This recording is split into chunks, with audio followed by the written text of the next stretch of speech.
I do have a concern about letting pro players pick the map pool. Mm-hmm. And the concern is, even as I'm hearing you right now, listening to you right now, it's not clear to me that what you or Hera or any other player in the top 0.01% of the ladder consider to be a fun and balanced map is a map that your average 1K ELO player will also consider to be fun. Of course. I, of course, watched your video and explaining how you chose the maps, and it's obvious to me you put a lot of thought into it. But even then I was thinking, you were saying things like, I think this map is very fair. It allows for a wide variety of strategies. Right.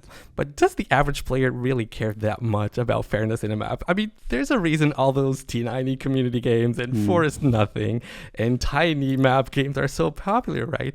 And this is not a critique of you by any means. I know you tried to be as fair as possible, but I think no matter how hard you try, there will always be this disconnect between how the best player in the world experiences the game and how the average player experiences the game. But the point for me here is like, look at the ladder already. Like, it's still kind of like geared towards the standard maps that you also see, like relatively meta maps, right? You don't see the wild, crazy maps like the smallest nomad ever or things like that, right? You always see Arabia, Acclivity, Atacama, Nomad, all these normal that are meta maps anyway, right? So why not add more meta maps, right? Just that have a little bit more variation to it, right? But yeah, of course, there's a disconnect. Some people jump on and only play team games. They want to play weird maps, Black Forest.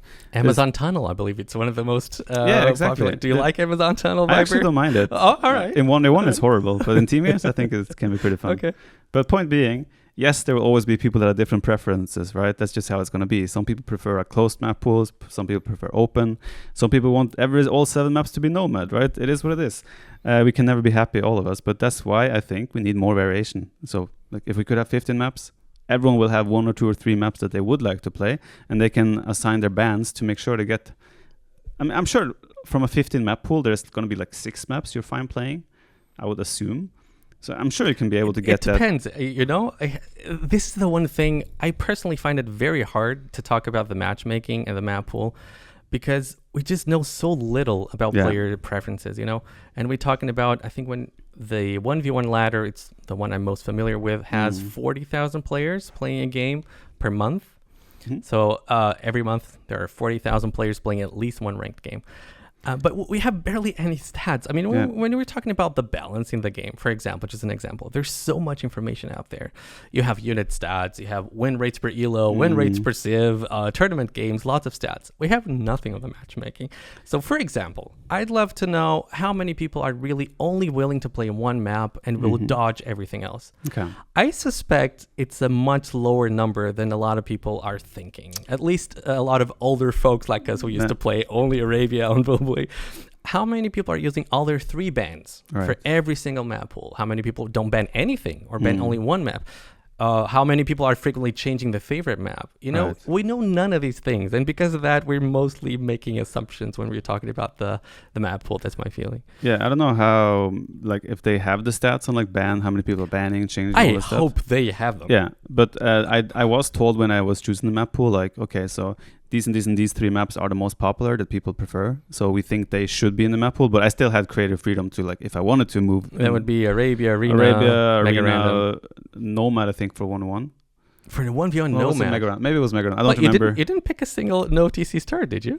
I had Nomad in the... Oh, you did have they Nomad. could vote for it, I think. Okay. But yeah, also for team game as well, they said this and this and this is very popular, so we should probably keep it, right? Which makes sense. Was Amazon Tunnel in there? Black Forest was, though. Black Forest, expected. Yeah. But yeah, I was able to choose the map pool one time, and then I didn't know this, but yeah, apparently the next map pool was Hera's. Hera, yeah. Yeah, so that was a horrible map pool.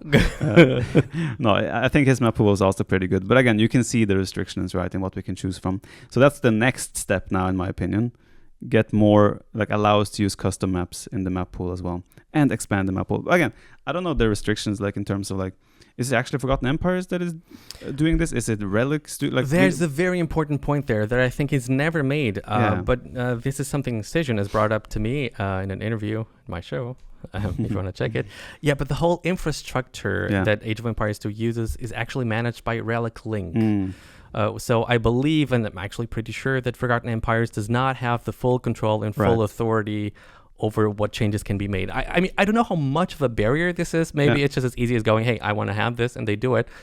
Session was not fully open on this. Yeah. So I'm not sure how much of a barrier this is. And another thing is that this system, this whole relic link thing, is used for all Age of Empires games. Exactly. And that means if you change it for one game, you probably would have to change it for all the other games.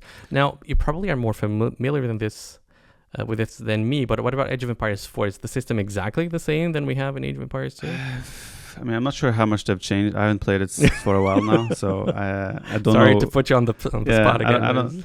I don't know exactly how it is now, but yeah, when I was playing, it was pretty much like you ban some maps, you favorite a map. It was the same as Age of Empires, pretty much. Yeah, obviously, the civs the civ situation was different because they only had 8 civs at that point.